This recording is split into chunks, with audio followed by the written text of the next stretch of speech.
We're live action. Tons of rain there. That's what Dustin's how he's Yes, we starting off do. the show. Yep. Tons of rain. Yep. We're gonna have flooded crappie here before too long.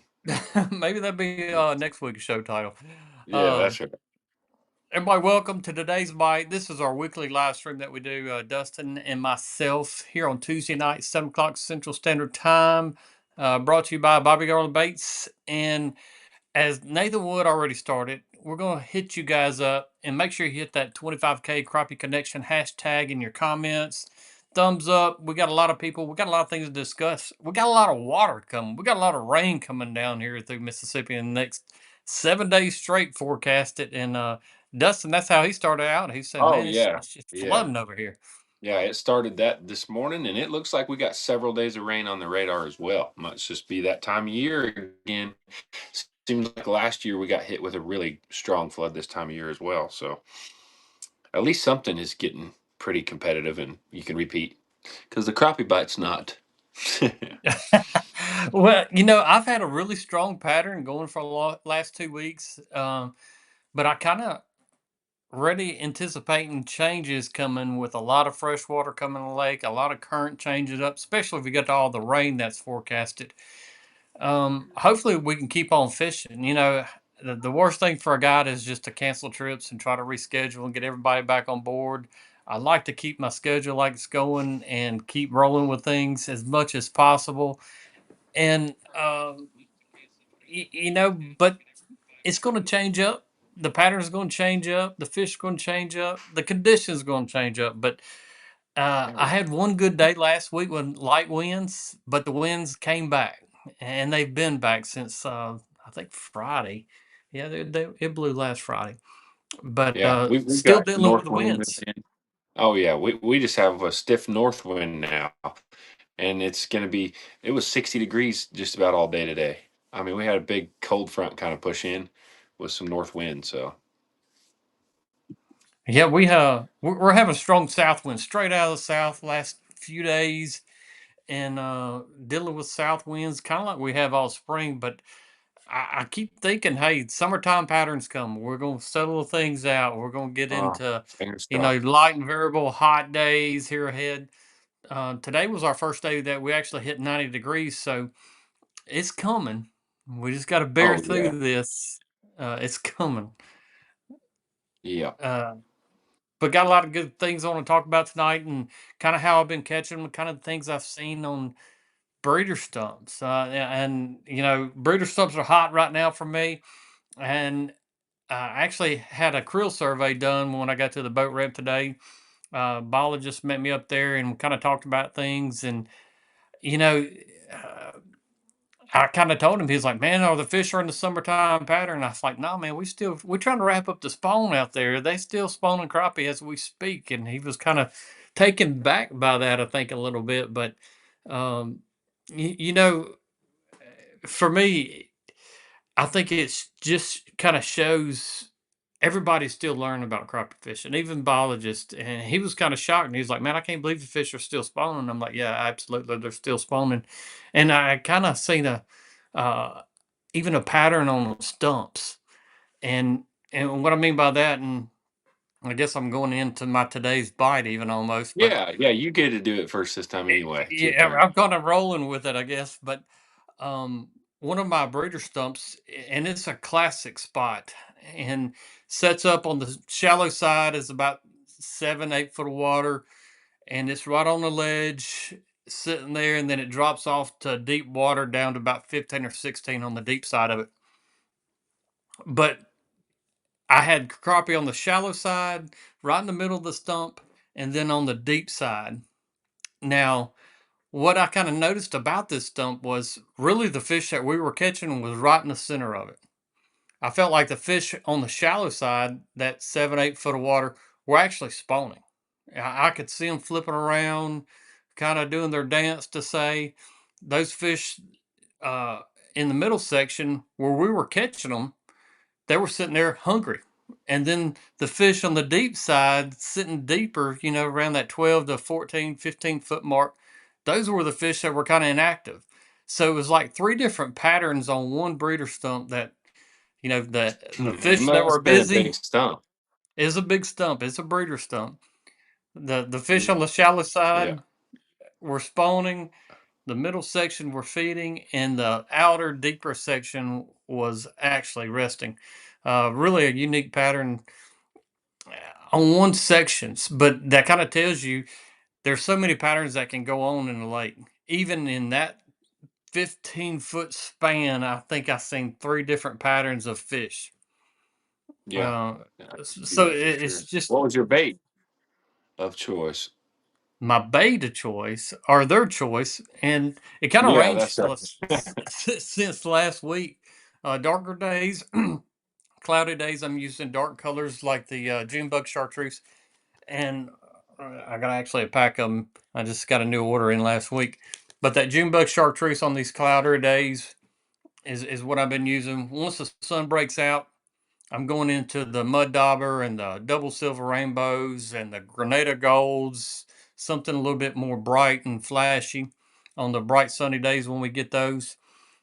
And then the darker moments through this past week, I've been using the darker tones. But the itty bit slab hunters definitely been my bait of the week for a while now. I'm sorry, text message is still rolling.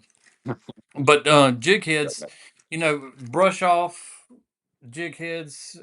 This is a 1/30th, and that's a 1/16th. And I've been putting the 1/16th up top, and then on the bottom side like this 1/30th or 1/32nd. Um, but I've been casting to them, trying to stay off these stumps. And I seen a comment on the YouTube video today that a guy was like, "Man, just get on top of those stumps." And I'm like, some lakes that's possible. And I'm not saying that you can't get up there and you can catch one or two real quick, but that pile seems to shut down a lot quicker if you're sitting on top of them. For at least our lake, a heavy pressured waterway, you know, fishing pressure really affects fish. And I recall so many times that, you go to the lake and you're pre-fishing it and everybody starts pouring into it and starts pre-fishing it hot and heavy and the tournament gets, but that bait kind of tapers away when that pressure gets away. Same thing with one individual spot. The longer you fish it, the more you fish it, the more pressure gets put on the fish, the bite continues to go down. So I like to keep pressure back and I like casting to them, and that's a preferred setup for me. Um, I caught fish as in shallow as 6 foot of water still. 6 foot to about Jeez, that that's 15th. crazy. Yeah. You know, you think May There you are. 19th, these fish should be completely done spawning, but they're still spawning. I mean, they're not wrapped up to it now. I think we're on the tail end of it, and maybe those eggs are still good that they're laying out. Maybe they're not, and that's what the biologist kind of said to me today. He's like, I kind of feel like those eggs have been just reabsorbed, and uh, What's your some water of that temp at? definitely happened. To be honest, 70, Didn't know 72. what- I Oh, didn't. that's Hey, not, I think yeah. I seen That's 75 last still if week. you're in yeah. To be honest, 72 to 74 is when I've caught them really well. I don't know if I'm glitching out here or not, but let's see here. Okay, I'm back. 72 to 74 is when I've done really well in Grand, catching them off the bank, spawning still. So that's still not too Yep. warm, I believe, to keep a consistent spawn Yep. pattern at all, especially if they're 6 to 8 foot deep, because that's probably just right at temp there. But yeah, Yep. I actually fished a lake, gosh, a couple hours away from me, in my one of my Kansas honey holes here recently, and it wasn't too dang bad. I would say it's still kind of tougher than normal. No, I normally do, but I was catching. You're talking about shallow fish. I caught a lot of fish 3 to 6 foot of water, so they're still Mhm. doing the same thing. And they were black and on stumps, and same exact pattern, pretty much of what you're talking about. I feel like you could find some fish that were lethargic, just kind of chilling and kind of moving to their summer Yep. pattern. And I had some that were roaming up shallow, and I feel like they were either in the mood to spawn or were done, just getting done, whatever, but they were cruising a lot and roaming, and if you get a bait on those fish, they were knocking it in half. They were biting really well. And then you have some up super shallow on stumps that were just kind of flickering and setting on top. If you could find a fish sitting right on the top of a bowl of a stump, it was super aggressive male 9 times out of 10. So I figured they were guarding eggs, still males Yeah. guarding eggs and doing all that good stuff. So I definitely think we're in the same exact pattern as well. Probably just a little bit earlier on yours. Yeah. And I really anticipate this kind of pattern holding up. And this fresh water, it'll be interesting how it changes up from this week until next Tuesday night. If it Yeah. changes up, we get a lot of rain coming through the lake. If it changes up any, but I really anticipate this pattern sticking through to about the first week in June, and then I think it'll kind of be that water Go get back hot summer. enough. Agreed. I agree. They'll get on into the complete summertime pattern, but I really feel like that this pattern should hold up to about the first week in June. At least in years past, that's how it's done anyway. Oh And yeah, I agree. it's amazing that these fish kind of stick to a schedule almost. Hmm. You got peaks and valleys and different things through the spawn to say, but um, that first week in March, things will kind of kick off, and then it'll last for me anyway. I really feel like about that first week in June. So you Yeah, think I agree with that. March, April, May, They're 3 crazy. solid months of spawning here. Yeah. I can agree to that. I think this north wind we have is going to chill the water way off, and the rain will Mhm. cool it off too because it's cold rain and misty all day. Yeah. That it'll push the spawn even further. I think a lot of those fish will stay spawning as long as that water temperature is good. I don't see why they won't spawn until the beginning of June. Heck, I Yeah. remember just a few years ago, June 1st, I caught fish off the bank spawning. So it can happen that long, which is going to be a good thing for the fish as long as everything stays okay for them. I'm going to answer some questions, and I can see some reports. Love seeing the reports, and we want to see and hear your bait of the week. What you've been catching them on, style, profile, colors, everything else. So make sure you chime in on your comments if you've been out there fishing. We'd love to see your today's bait of the week, and also your fishing reports up on the screen. Um, Going back, I know these crankbaits, and we're going to talk about even some crankbaits, and I think Do you have a crankbait couple colors to show, or structure. did you show all of them? I might have showed them all, but I can show them again. I mean, Yeah, we I still got some more figured. to do. I I still got got some you. more to give away. Yeah, yeah. I didn't know if you went through all the colors or not, or if you saved one for last time. I couldn't remember. I think I spilled the beans and I couldn't hold it, and I Okay, think gotcha. uh, I let them go. I let the colors already out of the bag. But Oh yeah, let's go down here. I know I'm trying to see who actually we got, asked me the question about the crankbaits. gotcha. I got a Let's see. question I'll read off. Just start knocking them out. First of all, I Yeah, appreciate all you guys getting on here, commenting, and asking the questions, and also the give me fishing something. reports. Yes, we're going to try to keep. Did it do a thumbs up? No. Oh, I'll get one from it. Don't worry, boys. But yeah, I appreciate you guys very much all commenting on here and chiming in. We got a guy from Real Faith Crappie Guide. What's up, fellas? Chiming in from Kentucky. Appreciate you. Yep. Luke Allen Jones, that's a good question. Need y'all's help. My lake is 4 foot low from a drought. Usually catching a 2-man limit of black crappie this time of year, mid lake, 14 to 18 foot of brush. All those piles are holding big bluegill, but no crappie. Any ideas where the black crappie went? Very, very good question. I'll let Brad start this off because he's got a little bit of wisdom about this kind of stuff. Oh well, the biggest thing is get out there and use your electronics to the fullest. If you got side scan, use your side scan. Live sonar, use it, but don't be shy to even pick apart the spaces that they've been in. Um, you know, I've caught fish right there today in 6 foot of water, 7 foot of water, and I'm going to back to what uh, until I can eliminate it. So if I caught fish somewhere a month ago and I'm not finding fish, start back where you were fishing last time you were out. If it's not working, then move on to it and eliminate it, and then use your electronics. Go out there and scout, look at the structure, and start eliminating different depths. For me, I kind of think, hey, there's probably crappie in the same areas that those bluegill are in. You know, don't let them discourage you. You'll catch crappie and bluegill on the same structure. I'm doing it right now as well. Some of these stumps you'll still see bluegill, but there's crappie in there, and I think some of these bluegill are actually feeding on some of these fry or eggs and different things that are on these stumps and brush piles. So I wouldn't be scared to say there's probably some crappie in there. even with those bluegills, because I know I'm seeing it here as well. So stick to some of those brush piles. You might have to dig deeper into them. Look at these brush off jig heads. Get down deep in that brush pile. A lot of times those bluegill will be on the top side of brush piles and stumps. So don't be afraid to let your jigs get down and dirty on those brush piles to dig some of those crappie that are up in there out. Yeah. Yeah, I would say what I'd start with is since that lake's so low, your normal 14 to 18-foot brush piles are now 10 to 14. So maybe Hmm. those bluegill are taking that stuff over for their spawning grounds since it's shallower for them, and they're just wrecking that stuff up. And maybe if you're talking like it used to be, he's saying no crappie. If it used to be stacked with black crappie, like there's 50 to 100 Hmm. fish usually on there, Brandon, and it's FaceTime not. video. Oh my gosh, listen to Brad here with these phones.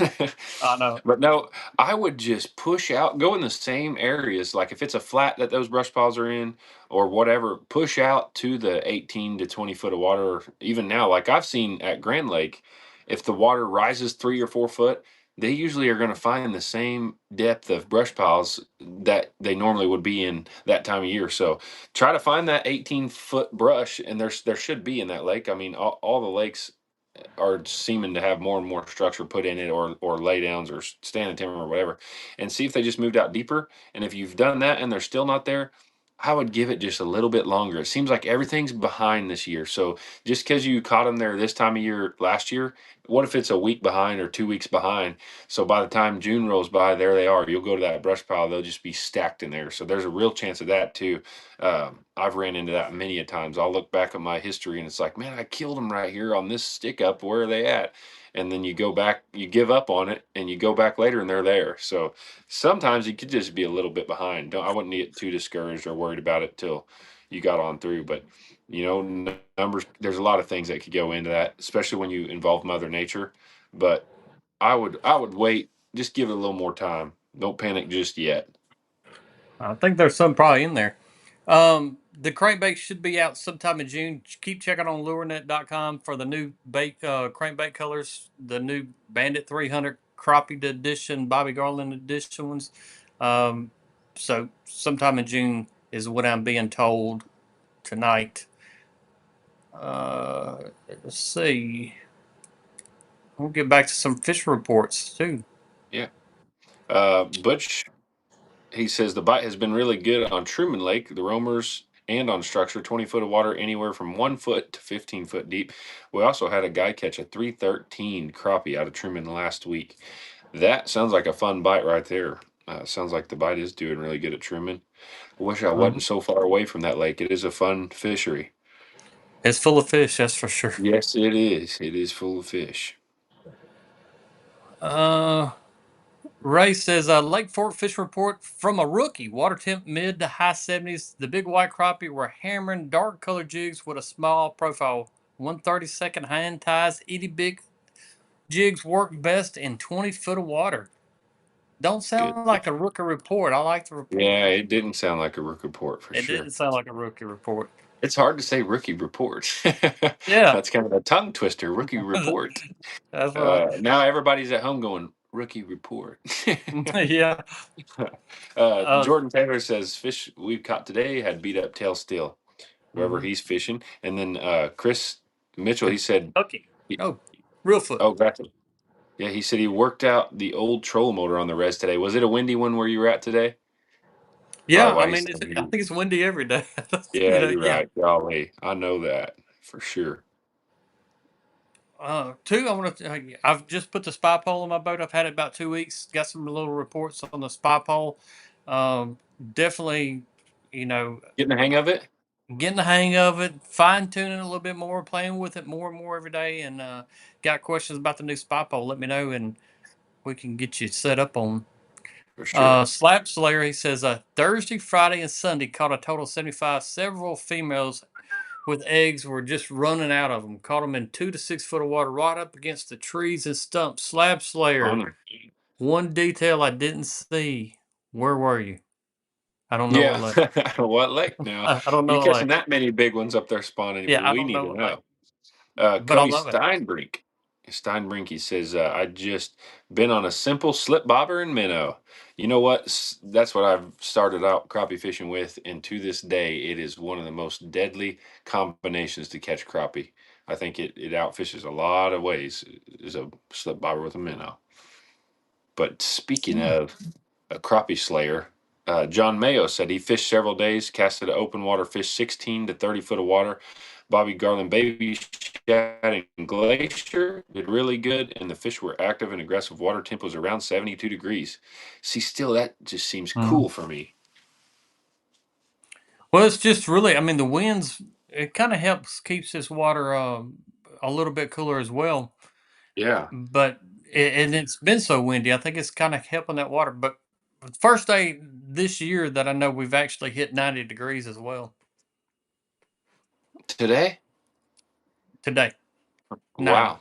Yeah, that's a hot day. Yeah. Yeah. I bet you got a row of hot days coming then. We know we got a row of rainy days coming. I think it's going to be some humidity with it though. Joshua said, "On my way from the rest, fished 2 hours, caught 17, casting itty bits on brush piles before the wind blew me off. Chartreuse was the color today." I don't doubt that.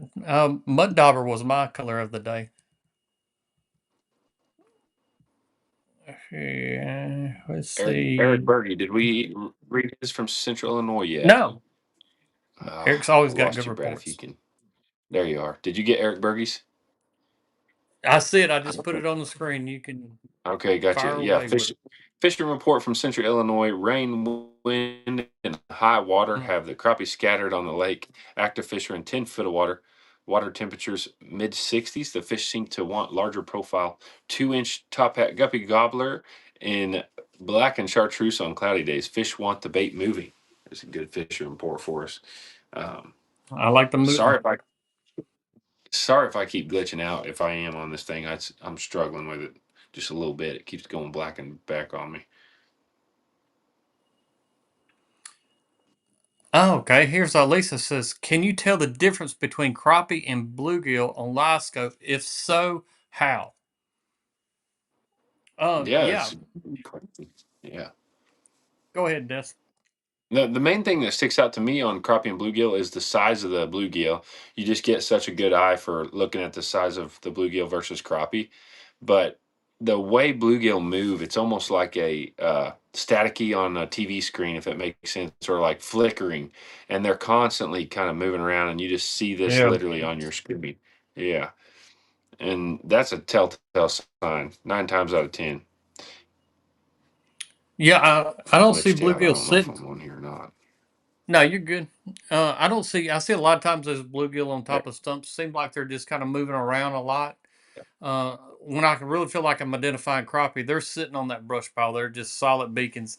Now you will see them if they're spawning, kind of moving around, but not quite as fast as bluegill. Bluegill are like little bees, I say, on a brush pile or stumps. I mean, they're Yeah, just living their no, best life, they'll going follow around that town. jig and peck at it a lot too. You'll feel peck peck peck, and you'll know it's a bluegill a lot of times. And on top of, I don't know if you said this, Brad, because I'm losing us in and out, but they're always normally for me on the very tip top of the brush piles, like they're on the very tops in the little wad. That kind of stands out to me. Crappie like to kind of come through the brush pile a little bit, bigger blobs that don't want to move. Right now we got 161 likes. Our thumbs up on the screen right now. So we got a little bit more work to do for that. 212 people watching between the two live streams. So we know you guys can help us out, get those numbers up as always. Another thing that I want to kind of say even about the presentation, and that's the biggest thing I try to show people whenever we're fishing right now is, you get in the mindset, well, let's just bring the bait by the fish. And presentation is such a big key when it comes to catching these fish on brush piles and stumps or even suspended. You know, it can be as light as just turning that handle a different motion. And it's really trying to pay attention to what's working and what's not on presentation. For me, the biggest thing is having that jig drop down to these fish. If it's brought right beside them, you know, horizontally, they don't seem to react near as good as if I can take it and drop it down to the fish and then slightly bring it away. Isn't that Even to crazy? it's such a difference on presentation, on them fish just watching the bait come by them, or those fish reacting to them and actually biting it. Another thing that I really tried to do today, and I definitely know it helped matters, was just having that rod vibrate some. And as I'm dropping it, I'm starting to really trying to get a fish's attention. If I drop it down and start bringing it back, and you'll catch a couple that way, and then all of a sudden they kind of um, go cold to say, or start ignoring it. I'm gonna change up that presentation. So I'll bring it back to them, drop it, and then as I'm trying to bring it away from them, I start twitching it. Not to the point that it's like a bass bait or anything like that, but I want that bait to vibrate. So a lot of times I'm just almost twitching that rod as I'm bringing it by them.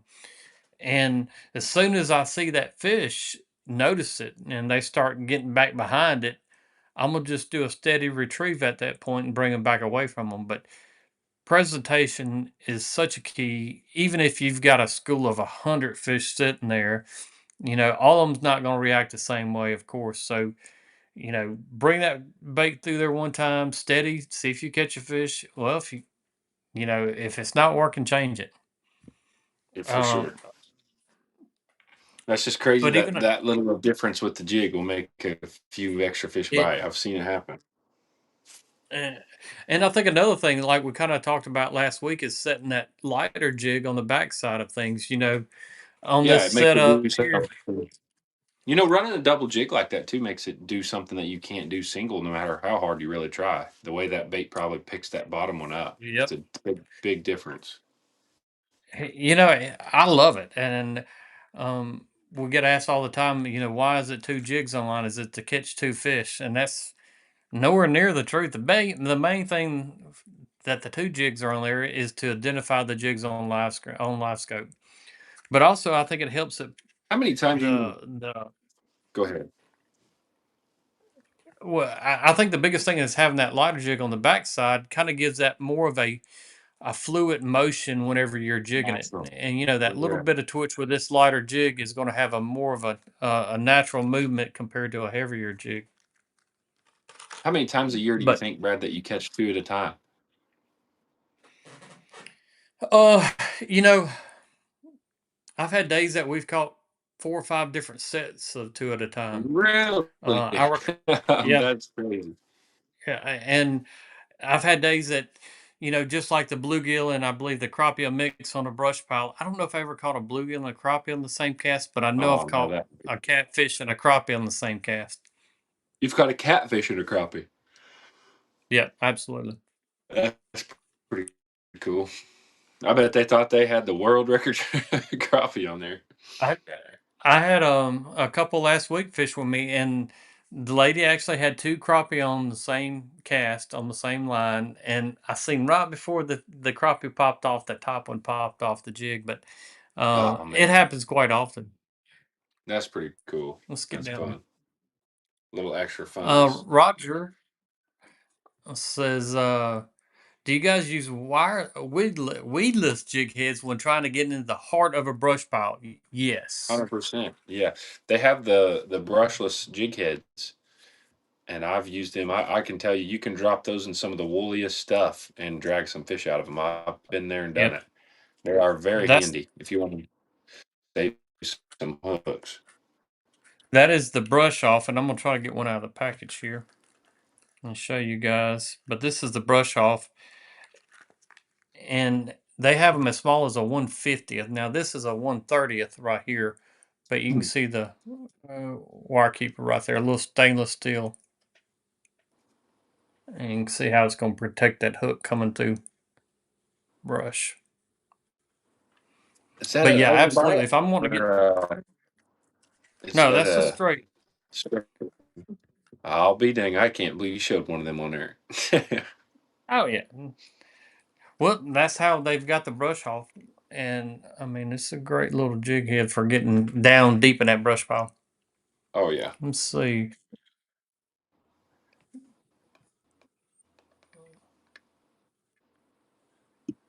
Mike says it's funny how y'all talk about shallow water, 10 to 15 foot. Most of our water here is 6 to 10 in East Coast Florida. Yeah, I know a lot of the Florida lakes, even some of these Delta lakes, they don't get nearly as deep. These natural oxbows, they'll the deepest water may be 8 foot, and uh, so it's just all relative on your body of water on how deep. And There you are. Sorry if you were asking me questions, Brad. You were gonzo on my screen there. you're back. That's all that matters. Oh, that's all that matters. By golly, I'm still here. Uh, I'm going to read Dean's here. He said Saturday was the first time I've ever caught a 2-man limit off of one dock, probably a 1,500 square foot dock. It was loaded and it was fun. That, Big that is a dock. good time. Catching them fish off docks is a fun time. That's a big dock. Yeah, 1,500 square foot dock. Let's see. John Weber about the Truman. He's talking about the. I think that's a different Truman report, wasn't it? Man, I don't know. I got mixed up, so yeah, no, that's a different one. That's a Oh different yeah, one. John Weber fish report. Trolled crankbaits on Truman Lake this weekend. Water was muddy, 68 degrees. Trolled less windy bluffs. Caught so many 4 to 5 inch crappie. I lost count. Caught 5 good keepers, 10 plus inches. Color didn't seem to matter. Boat control question. I've got a big I've got a boat back in the November with a Garmin live scope on my Ulterra trolling motor. I got a Sea Arc Easy 200, and it's a big hard boat to control. I have no brakes planned to buy. I'm buying anything soon. Should I try live scope? I'm trying to get back down to the question. Should I try the live scope pole with spot lock?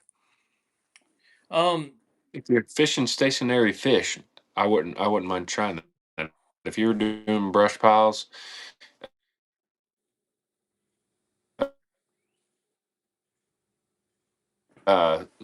spot I locking and don't know using a if it's pole is very Dustin or nice. me, but But um, you I can think get it's Dustin. that boat control down. I believe in you. You can get the boat control. Did I Should try did I Losco take off on you? pole with spot lock. If you're talking about the spy pole, the Garmin spy pole and spot lock, I think that's really where it's going to shine at. And I'm planning on shooting a video here in the next couple of days whenever the weather will let me.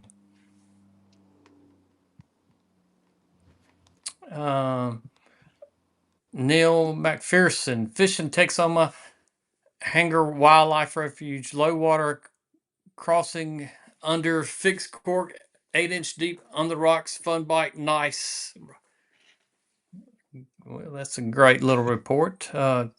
Yeah, Colby, back by golly. he says, Brad, how is the feathering the live scope on the spy pole compared to your force trolling motor? Are they close to the same? They are neck and neck. 1 foot pedal that you're using, it feathers just as easy as the Garmin Force. So you can't Now, really if you're tell. running, you cannot tell a difference. I've got my Force and the spy pole linked together, and I mean it feathers just as well as the Garmin Force trolling motor. Which I was concerned about that same thing, but it works great. I'm just glad it's starting to work for you. I know it was kind Yeah. of a lot at first. Opinion on BFS crappie fishing. I'm sure he's talking about the reels there, Alexander. I've played with some of them a little bit, and if you're a casting person and you're wanting to get out to that little bit extended range, those BFS reels are really sweet. For me, personally, if I just fish by myself, I think a BFS would be great. But putting clients on the boat trying to use a little mini bait casting reel is a tough thing to ask. You've got to really fine tune those reels to get, especially these lighter jigs, to sling out there. Now, I've seen guys that were able to cast, 60, 70 feet and very precise. So I think they're very sweet, but I don't know, for me, it's just not that great of a fit.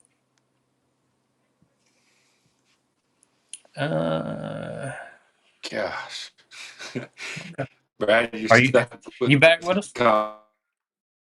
comments, buddy. I'm trying to hang in No, there, I but see you're lacking. you're gonna have to read the comments because every time if I go to try or something, I'm going in and out.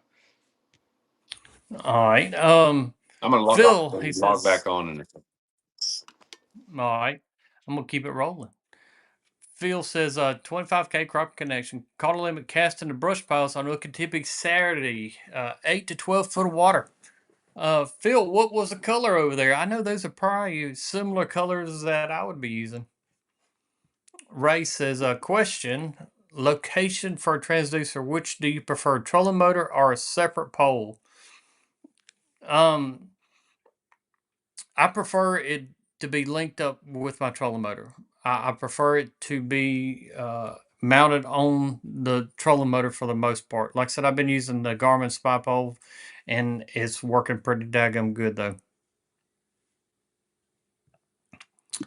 Let's see. Willie says a friend and I put 60 in a boat by 10:30 Saturday morning on Dirks Lake. Caught them on brush piles, 5 to 20 foot of water. Itty bit slab hunter blue ice. That's a great little color right there. I know. What size were you using, Willie? Were you using a 32nd ounce, 16th? I know you're casting to them. Chris, he let's says, try this again. okay, we're going to try to keep you on here this time, Let's Dustin. start fresh. Yes, sir. Chris, West Tennessee, caught 60 last week, 4 hours, brush piles, 8 to 12 foot of water cast on a 16th eye hole jigs with a Bobby Garland baby shad bone white chartreuse. That's been a very good color. Dang deadly color. Yes, I've used that color the last month quite a bit. Bone white chartreuse. They have that in the itty bit slab hunter, and that's a real killer. I don't know if that's the one he picked or not, but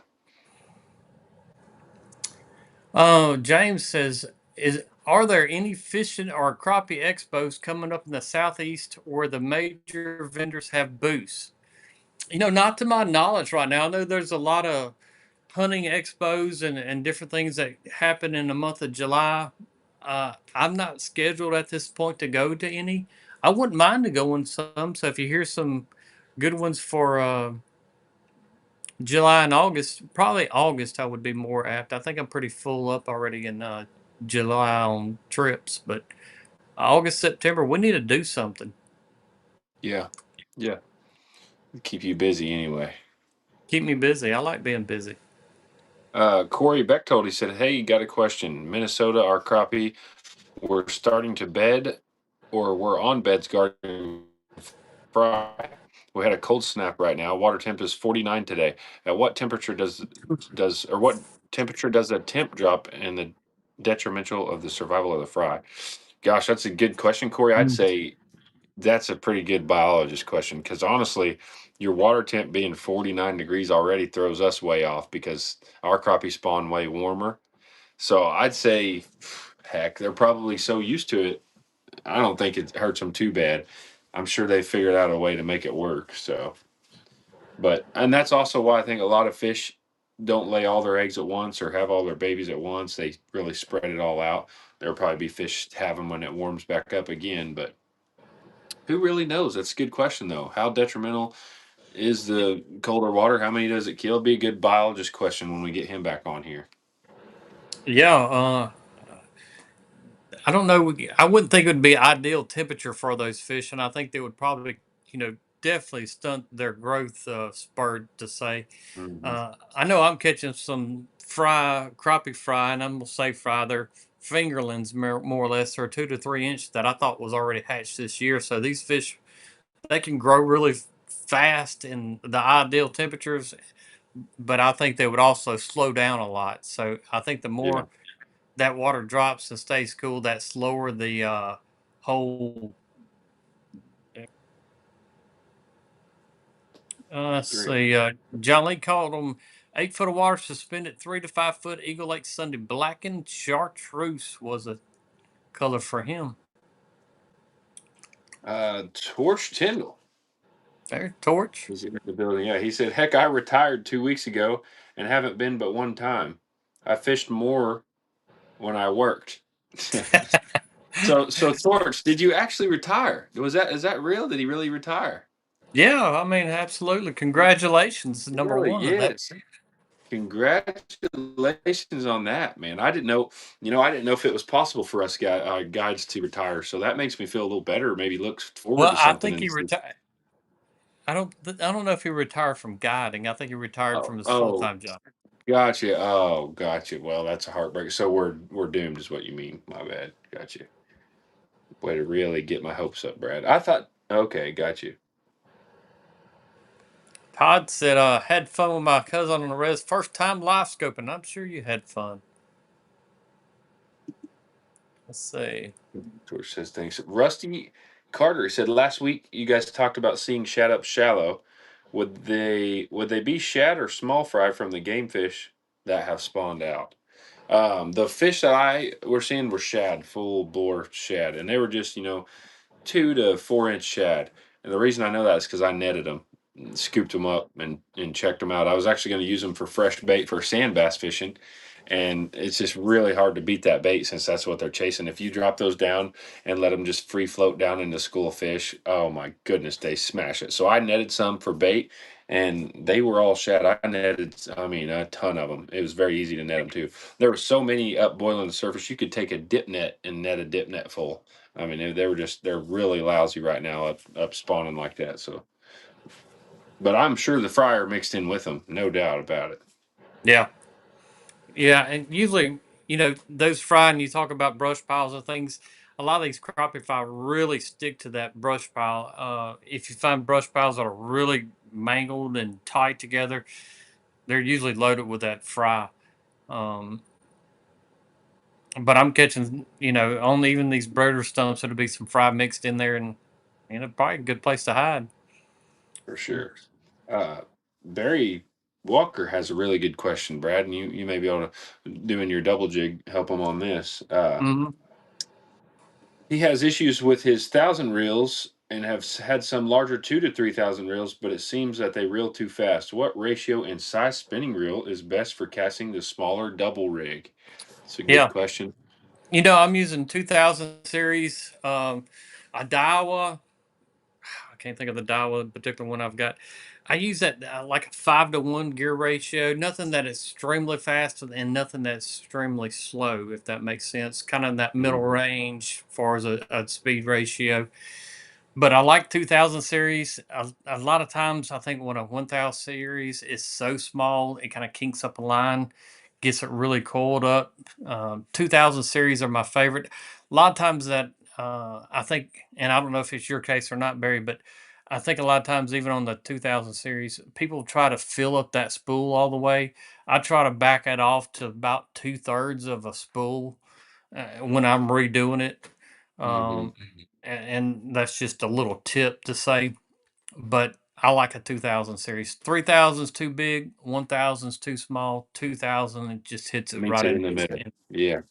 I have also tried all three, and I would almost say I'd like a 2 and 3,000 over a one, but live scopes helps us so much more anymore to be able to control the speed.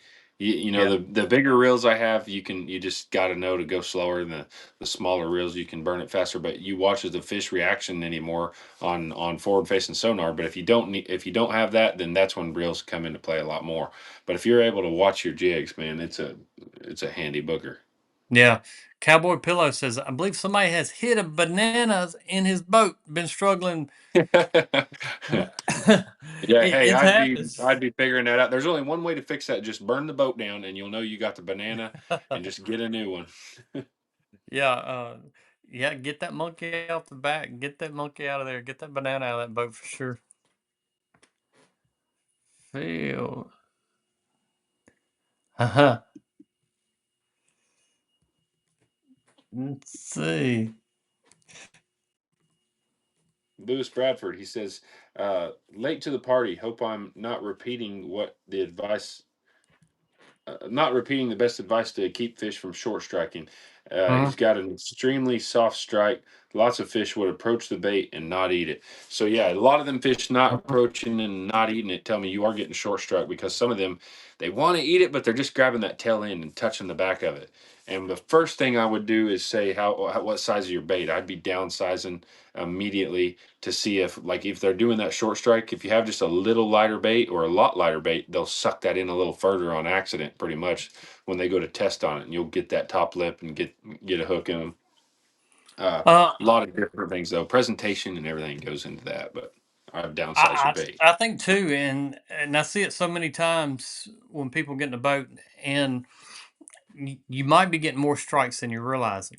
And what I mean by that is those short strikes. If you're waiting every time for the field before you set the hook, you're missing those strikes yourself.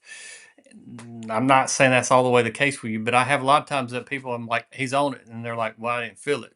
Well, these, even live scope, there's a certain degree of lag back behind even a live scope, and it may be a millisecond, or I'm not sure Yeah. with the time frame, but if I see the bite, I'm going to set the hook.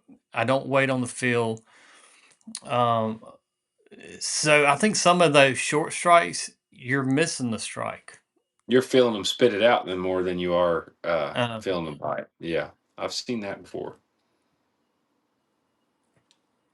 John Weber said he's trying to learn this boat control.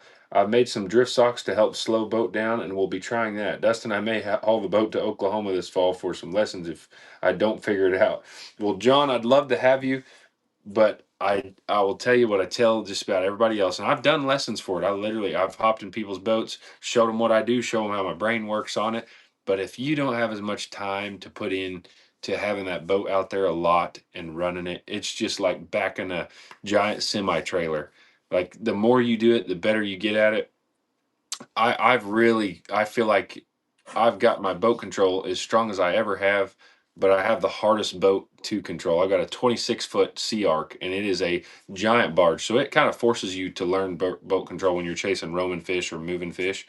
But let me tell you what I got on this boat. I've got power poles with drift paddles. So you're talking about you had drift socks. I've got drift paddles, so I can turn them two different ways.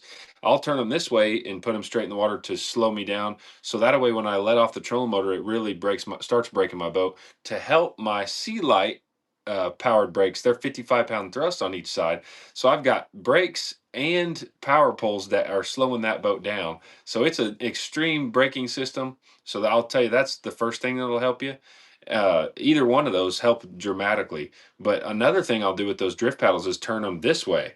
So then my tail end isn't swinging back and forth when I'm chasing those crappie, and it has really made a huge difference for me. So if your brakes are pulling your boat back good enough, I'd say turn your drift paddles if you get some this way, and it keeps from your tail swinging. And you wouldn't imagine how much your tail swings when you're chasing one unless you start paying attention to your back end, and it will just frustrate the heck out of you. The fish ain't as moving as much as you think it is. It's your boat moving out from you. But yeah, a yeah, lot of it is just time on the water, time on the water.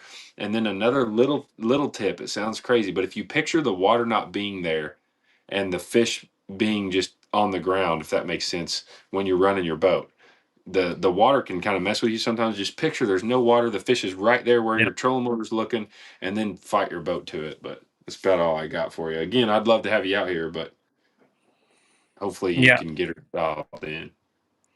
James, he says, Brad, when you cast two jigs, would you cast two jigs with no clients in the boat? Is there a reason you would go with two other than seeing two dots on the screen?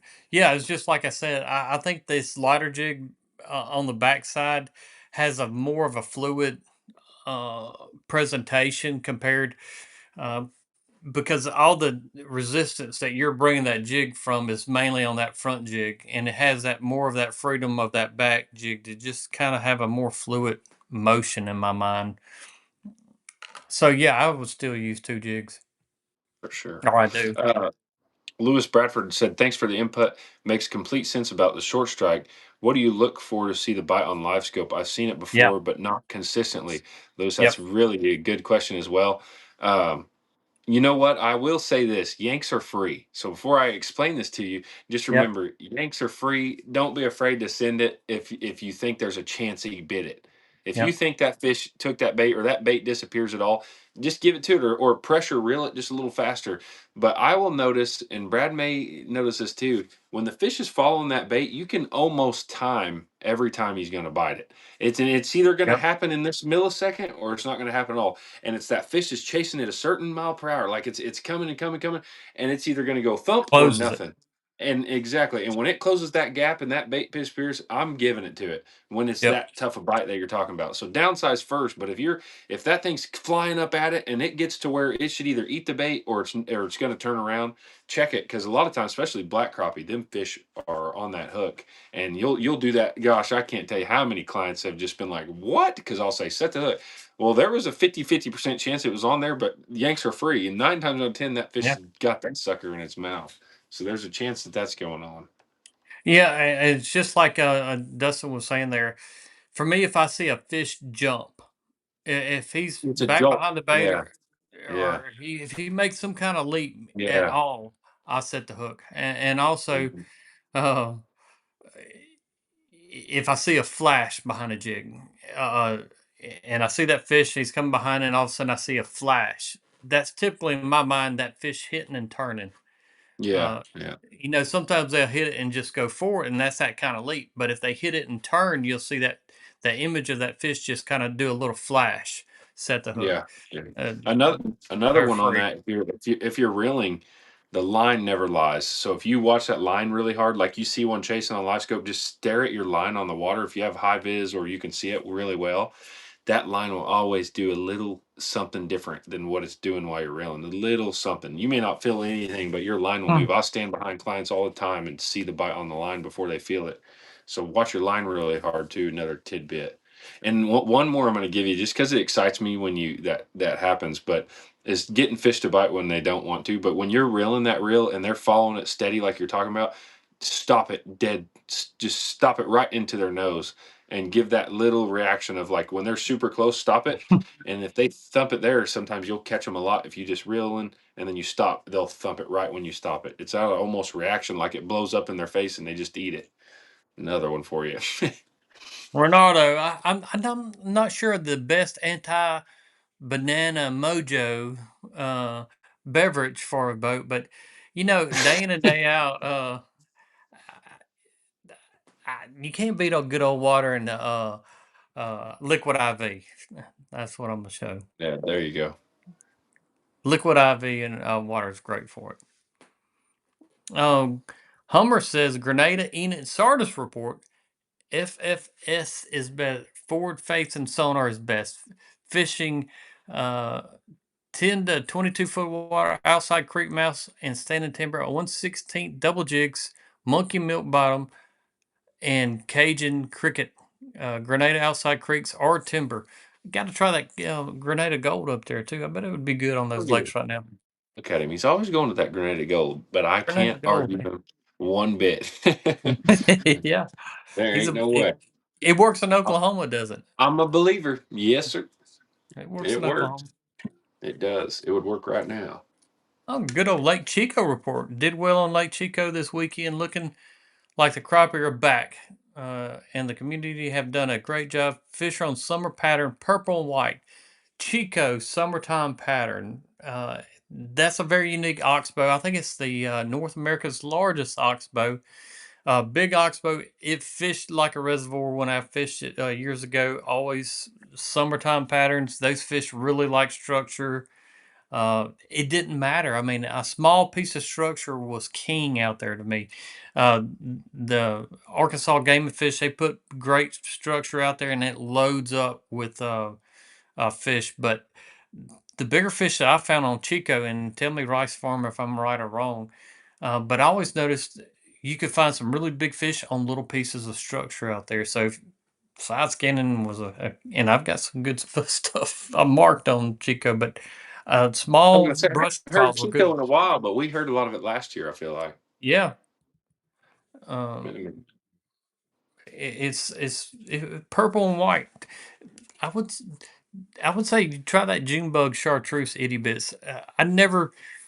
I pulled crankbaits a good bit over here on Chico when I fished it, but and same thing I would do here on these reservoirs. I would look for structure, pull the crankbaits right over the top of them, and do real good at Chico on crankbaits too. What's your weather forecast the rest of the week over there, Dustin? Man, it Same is thing, going to be rain. turd. Yes, rain, rain, and rain. Honestly, yeah, there's a chance of rain like every day for a week, it looked like. Hmm. And then, like I said, that cold north wind is not going to make things any easier than they are right now. But you got to just go and figure it out. Right now we got 235 likes, thumbs ups between the two platforms. We got another 15 to go. We got a few more minutes left. 208 people left. Would love to hear you guys today's bite fish reports. You got it Got going. it, got it, It got only it. does it on your side. I don't get I it, but know. I just don't know what it is. I just gifted over here. You guys just remember that. another good thing that I hadn't talked about tonight, and I had it before the show, especially fishing these brush piles that I like to throw. And a lot of times I put it a little. That's pretty good. A small one on the backside, but is the head turner jig head. You know, if you go to a brush pile and you make a couple casts and it's not doing right, put you a head turner on there, something that has a lot of flash that brings those fish's attention. Um, for the head turner, I like it moving a pretty good clip, and so I'll bring it over these brush piles, let those fish see it, and come down and chase it in. Another big mistake that I really seen last week that my clients were doing when we went to brush piles is, you know, they'll come through a brush pile and the fish didn't react to whatever presentation they did at the time, and a lot of times people just pick the pole up and just start reeling in. My eyes, while that bait's in the water, stays glued to the screen. There were so many times that I would be like, "Oh, hold it, hold it, hold it," and all of a sudden the Oh yeah, fish would be coming up as they spit yeah. away. They're looking to recast it, so they'll Mm-hmm. look up and just start cranking it in, and all of a sudden the fish will start running up to it because of that speed. Um, Exactly. and then I'm like, "Stop!" And all of a sudden, out of nowhere, that fish is coming up like a lion and attacking that jig. So keep your eyes on the screen until you get it out of the water. Uh, so uh, keep your eye on that live scope screen until you get that bait out of the water. Speed it up sometimes, and check out that head turner on some of these brush piles too. This summer is going to be real good for you guys. It will. Yeah, Robert, great to see you too yesterday, buddy. Uh, Lewis Bradford said, "What kind of line and size line do you have on your live scope rod?" So going off the casting rod, I'm sure is what he's talking about. Casting that. That's what uh, I'd say. we'll. I know Dustin and I are pretty similar on both of the Yeah. setups. Long pole, I like a 12 pound. I like a heavier line, definitely on long poles. On casting rods, 6 pounds really my favorite. Now, if I'm gonna fish heavy brush and really get into the brush, I'm gonna upsize my line. If I'm having to dig into it, even today, I think that 8 pound is typically the highest I like to go on a casting pole. But and that's when I know I'm getting down deep, dirty with those fish on the brush piles. I'm up the line, but 6 pound Yeah. overall is what I like to use casting. Yeah. Same here. And I'm going to use monofilament casting. He was asking what kind of line. And Lewis, that'd be another Mhm. question I got for you. What kind of line are you using on your casting? Because if you're using braid or something a little thicker, sometimes that will lose a few bites too. I know that sounds crazy, but I'm telling you, you can pick up some extra bites going lighter and clearer line. But I use the Trilene Extra Smooth Casting. It's a cheap line, but it works really, really great. It's a like a red and white box. And then I've also used Vanish. It's called Vanish line. And like I said, 6 pound line is about right in the middle of a good weight. Uh, Dean Blue says K9 only for casting. Um, Is it's good for long pole too. But that what let's you use see. for casting? Yeah, Are you K9? Yeah, gotcha. yeah, 6 pound, and like I said, heavy brush. I move it up to 8 pounds. That's why I like to have multiple casting poles in the Do you boat. use the high vis or just regular? I use high vis. High vis. Gotcha. I've Uh, tried the high vis K9. It was okay. mm, I think I got a bad spool and then it just rubbed me to where I just didn't mess with it again. rubs you the Or I wrong put way. it. Yes, exactly right. But again, I've heard nothing but great things about them. I mean, people's done really good with it. You can put S them on your reels backwards. That I learned, a while back, and I could have done that with that. But if you put it on the line on backwards, which is possible, you can just make Okay. it'll mess you up pretty bad. Yeah, definitely. Uh, let's see, I got a report from try to pull it back up real quick because it was a good little report. Okay, Lewis Okay. Bradford said it's long riding. Yeah, Gotcha. 12-pound for me. Yeah, 10 to 12 for me as well. Uh, Again, though, like I said, you're getting short strikes. Yeah, yeah, we got to figure that out. It's driving me Uh, nuts for you, buddy. oh, let's see. There goes. C219 Troll. He said, tons of good fish on brush and timber, 6 to 15-foot Clarks Hill, Georgia. Uh, Clayton's citation jigs, chartreuse pepper was a jig of choice. Let's go on down here. He said, Mississippi trolling 1.7. Absolutely. That's a good speed. The crappie want it moving. Yeah. I don't know, Lewis, what pound are you actually using? He said he feels like he's using too light a line. Why a Yeah, I'd lighter say, line for a casting rod? Okay, great question. yeah, it is. One, I think these lighter jigs, when you're casting, that lighter line gives more freedom to the jigs to move. It's not as stiff. You can overpower especially light jigs with too heavy of a line. So a lot of times I think people use too heavy a line on a lighter jig, and it makes them just kind of stiff action. Oh, yeah. Lighter line, I think you'll catch more fish as light as you can get away with. Now, if you're fishing structure, I don't think you can get away with, for me anyway, I couldn't with 4 pound test. Now, if I'm casting the open water fish, I like a 4 pound test. If they're open water and just sitting back Yeah, yeah. suspended, that And four you got a pound would net. be my You got to line have of a choice. net. Gotta have a net. Yeah. But I also think the biggest thing is smoothness of casting is hard to beat with lighter line. You can launch them baits out there a lot better, and everything just works so much smoother. You're reeling, and everything is just butter when you use lighter line. On top of, like you said, it gives the bait a natural presentation. Yep. Fish see Falls less. faster. Yes, everything. There's so many good things for the lighter line on casting, no doubt. Go as light as you can get away with. I always say I can hook 99% of the fish. If you had 1 pound line and a jig about this big, every fish would bite it. You just can't hook them or get them in the boat. But if you go as natural as possible, you can get a fish to bite it like that.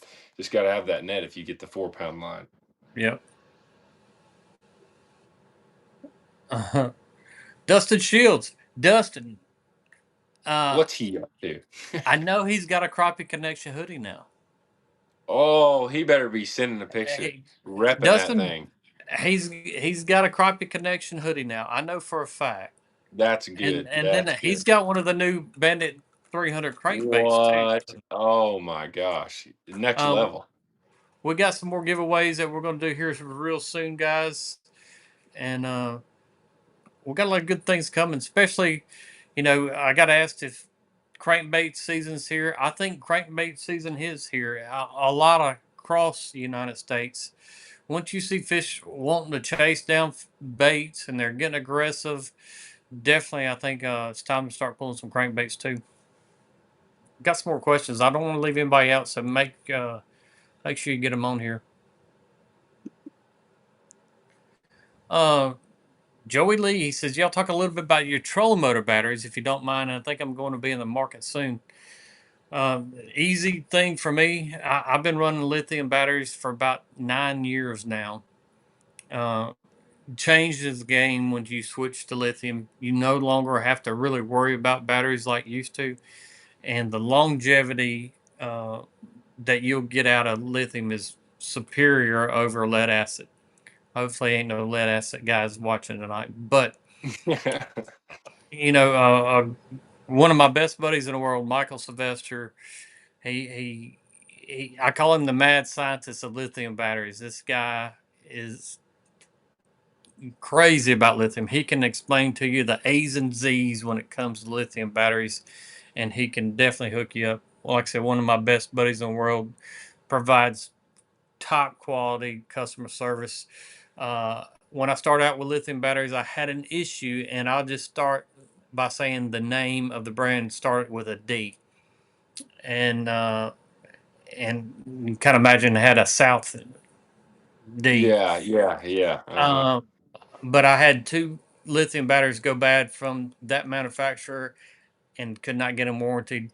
With Mad Scientist lithium batteries, you won't have to worry about that. Yeah. Yep. Promise. So I can't agree more with Brad on the lithium side of things for sure, 100%. I actually got a really great deal uh, for my lithiums, but if I was doing the next round of lithiums, I'd be going through Brad's guy for sure and He's getting them. awesome. Uh, I've got some Miller Techs in my boat. They're the bee's knees. Very good batteries have done me great. And yeah, the lithiums are just hands down the best route to go. I Yep. mean, even if I was a weekend warrior and just could go when I could, I think I would want batteries that are going to last me what I needed. It's hard to even argue that anymore. Lithiums are where it's at. You know, and I can't rightly say, but he has got a new lithium battery out that's going to change the lithium market worldwide right now. Mercy, really? Yes, sir. Come on now. I'm You know, telling you, I have two. he's I got two lithiums from Sea Light when they worldwide. put brakes in too. That work Mhm. really. They've worked amazing as well. Definitely look up Can't go Mad wrong. Scientist lithium batteries. You won't be disappointed. This is going to change the lithium When's he coming market. out with the steel you're talking about here? He's waiting on a patent. Oh man, waiting on a patent. Waiting on a patent, but he's about to change lithium batteries forever. Oh, that'll be cool. Now you got me The Mad excited for that. Scientist. It's very neat. Um, uh, David, you want a little bit of experience about the spy pole? Right now, I like it. I really do. It takes a little while to get everything fine tuned on it. I feel like I'm turning the corner and getting it really fine tuned. Boat control. If you have an issue with boat control, I think the spy pole would definitely be a very much leveled up your game when it comes to boat control by using a spy pole. You ever tried fluorocarbon later onto monofilament? Just curious, haven't tried it yet. Yeah, it'll work.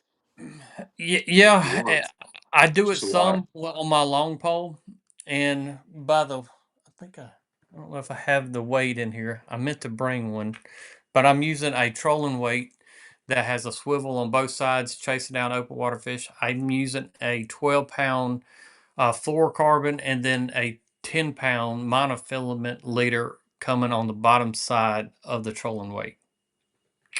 So yeah, I'm with you on there, Justin. That's what I'm using.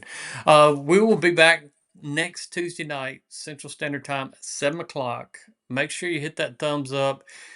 Just did a podcast that was released yesterday with one of the legends of crappie fishing, Mr. Sam Heaton. Um, like I said, definitely one of my idols. Starting out crappie fishing with Sam, done a couple podcasts with him. Always great to hear him. That podcast was put out yesterday, and if you guys know Sam, he loves to talk about his experiences with crappie fishing, and you get to really know Sam a little bit in this podcast. We just got to do. So take a look at it, and like I said, Mr. Sam Heaton poles. If you ever use one of those made by B&M's, been produced for a long time now.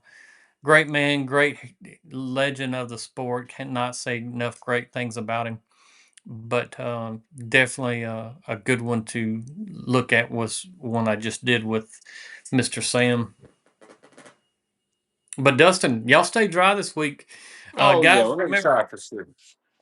I seen Mr. Charles mention in the beginning of the show, and I did notice it too. We got a lot of rain coming, and I got to kind of keep it in my mind too this week. But lightning, if you're out on your fishing and Oh you man, hear thunder, horrible do this every morning. do yourself a favor, do your family a favor, do your friends a favor, and get off the lake if you hear a light and thunder in the background. There was a gentleman that was killed last year on our lake right here by lightning strike while he was fishing. So keep in mind if you got lightning in the area, be safe, get off the lake. Lightning does not play when you're 100%. fishing. No, we don't. We I need you appreciate you, guys. buddy. We need everybody Yeah, to yeah, yeah. We need. Hey, we love you guys. We need the viewers here. Okay, we need to see you every Tuesday night, 7 yeah, p.m. yep. Definitely, guys. Appreciate everybody. We'll see you guys next Tuesday night.